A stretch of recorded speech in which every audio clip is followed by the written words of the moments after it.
Hello guys, today we will create a simple app in which we will have these fancy squares bouncing against the walls. This is actually a canvas, and these squares were drawn by Canvas using Canvas API.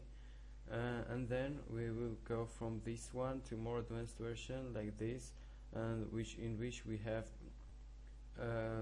fish image instead of basic squares. So let's examine the code. First we'll go through the simpler one, which is the square part, and then we'll change squares to fishes.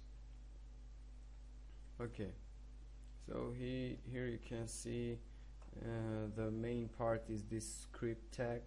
So removing this, we'll have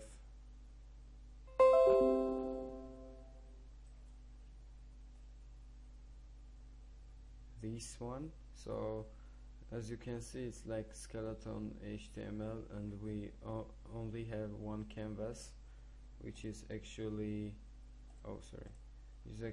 this box, this big box, and other things are going into the script. So script is responsible for this fancy animation. So let's check one by one. Here we take canvas by its ID, which is my canvas, and giving a context 2D. So we say that we gonna paint and draw in 2D. So we have 15 points, and their info about them is going to be in an array, which is points, and then we initialize every element of that points with this for loop.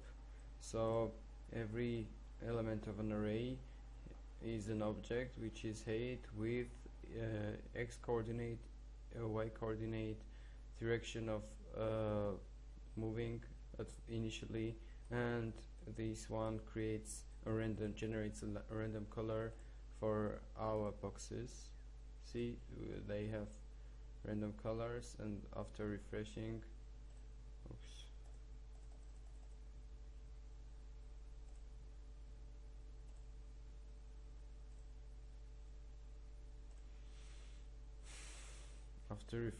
we have like this.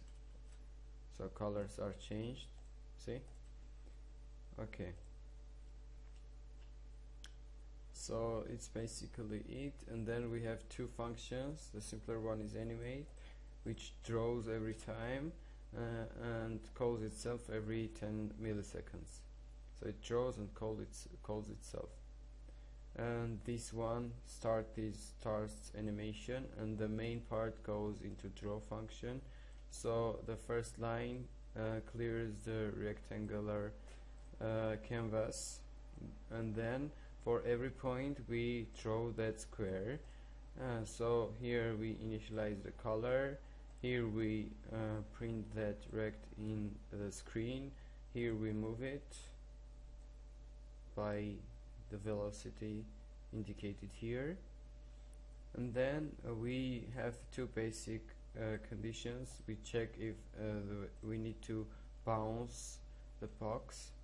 So if we have reached the width, which is like coordinates, here the x coordinate is 0, and here it's canvas width, here y coordinate is 0, and here it's canvas height. So we say that if it is bigger than canvas width and smaller than 0, it will change its direction, and analogous thing goes here.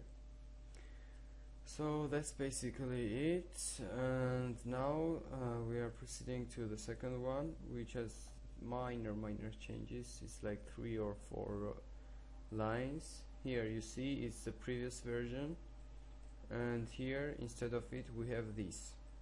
So it creates new image object, and then we say that after loading the image indicated here, it will draw that image by this function in this point with this size of box. So that's basically it. Thank you for watching. Make sure to subscribe and thumbs up if you like the video. Robert was with you, and I will see you guys later.